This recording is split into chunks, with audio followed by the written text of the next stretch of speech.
Today is September 2nd. Welcome to Big Book Daily. My name is Rob. I am an alcoholic. It is a thrill, honor, and joy to be here with you today as we journey through the Big Book of Alcoholics Anonymous and the 12 Steps and 12 Traditions. Today out of the Big Book, we're going to be reading a little bit more out of We Agnostics, Chapter 4. We'll be reading page 52. And out of the 12 and 12, we're going to continue our journey through Step 8 by reading 78. And of course, we'll read today's daily reflection and 24 hours a day. So with that, once again, guys, I need to preface, so sorry for my voice. I think I might have either a nasty cold or I'm going to get COVID tested, all that fun stuff today. But you know what? The show must go on. And we've been given a brand new set of 24 hours and I cannot not do the show. So this has, selfishly, I admit, this has probably helped me more than anybody else out there. But I got to keep going, at least until the end of the year. So anyway, with that, we've been given a brand new set of 24 hours, and a clean slate. So with that, my friends, let's go ahead and get to the good stuff.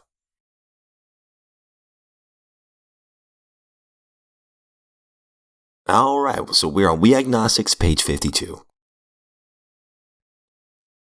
But in most fields, our generation has witnessed complete liberation of our thinking.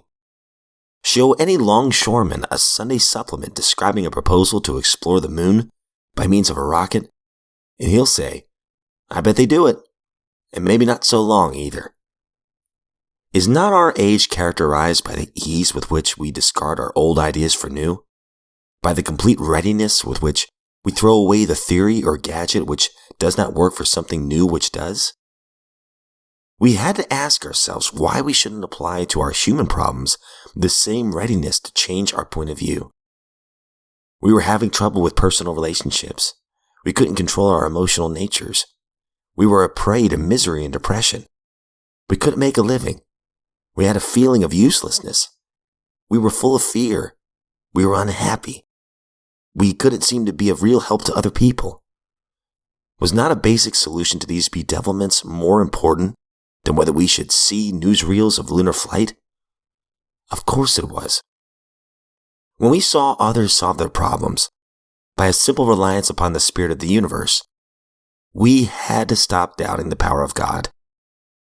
Our ideas did not work, but the God idea did. The Wright brothers' almost childish faith that they could build a machine which could fly was the mainspring of their accomplishment. Without that, nothing could have happened. We agnostics and atheists were sticking to the idea that self-sufficiency would solve our problems. When others showed us that God's sufficiency worked with them, we began to feel like those who had insisted the Wrights would never fly.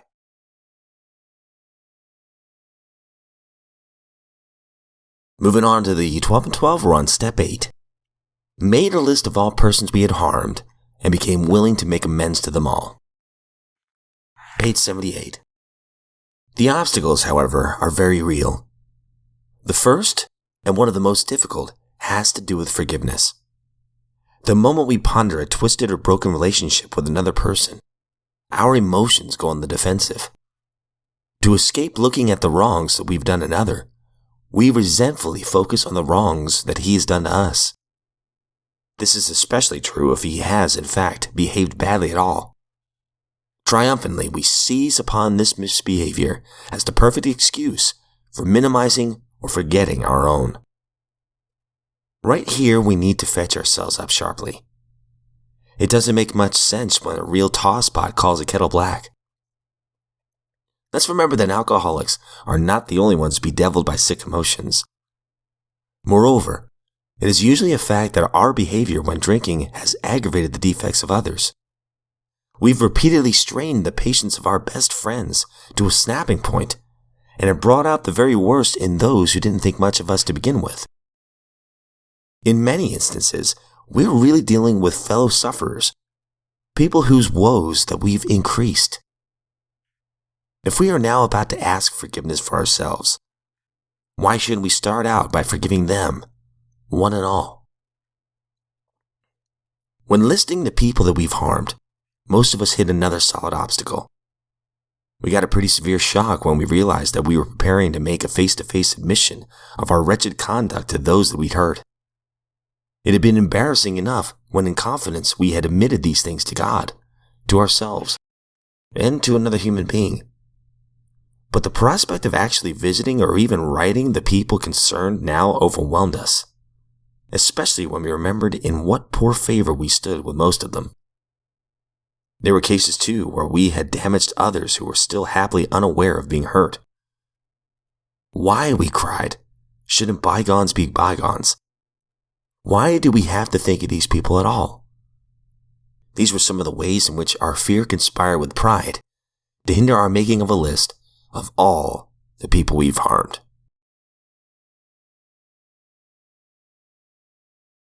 Daily Reflection, September 2nd. Finding a reason to believe. The willingness to grow is the essence of all spiritual development. As Bill sees it, page 171. A line from a song goes, "And I look to find a reason to believe." It reminds me that one time I was not able to find a reason to believe that my life was all right. Even though my life had been saved by my coming to AA, 3 months later, I went out and drank again. You don't have to believe.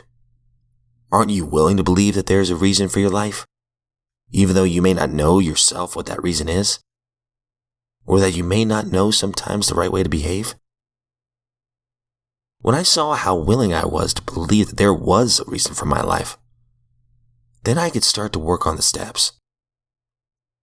Now when I begin with, "I'm willing," I'm using the key that leads to action, honesty, and an openness to a higher power moving through my life.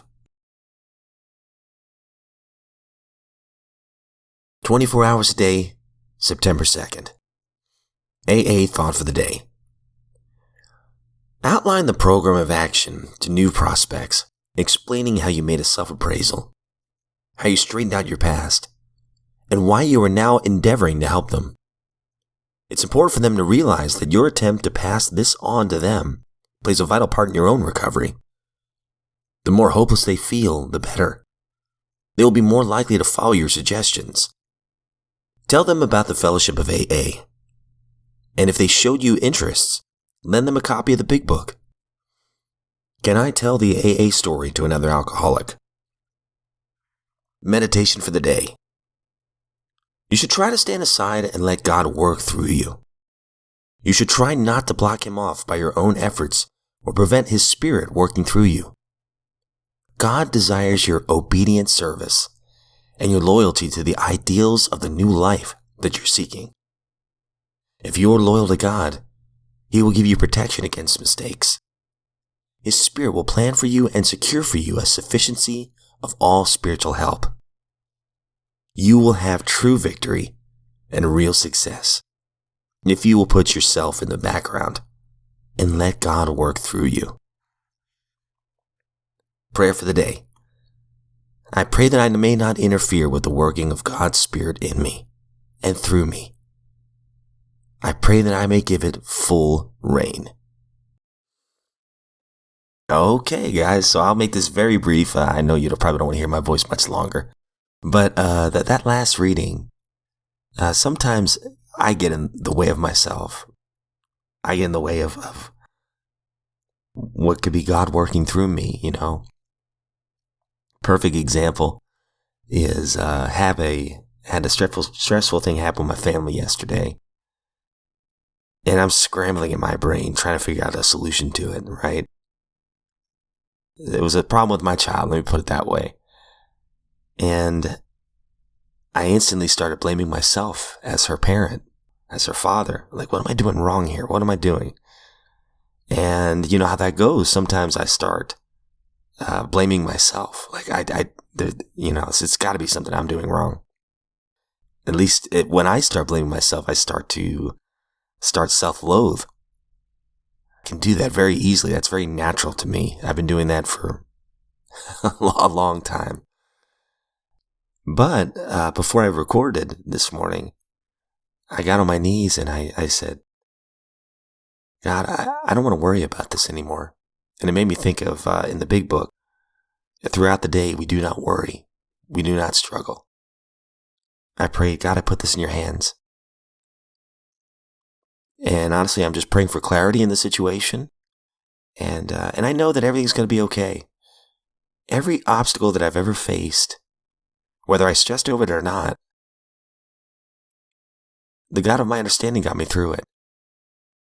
And I've been okay. So what's the point in stressing about it? Stress is a killer, I have faith everything's going to be okay.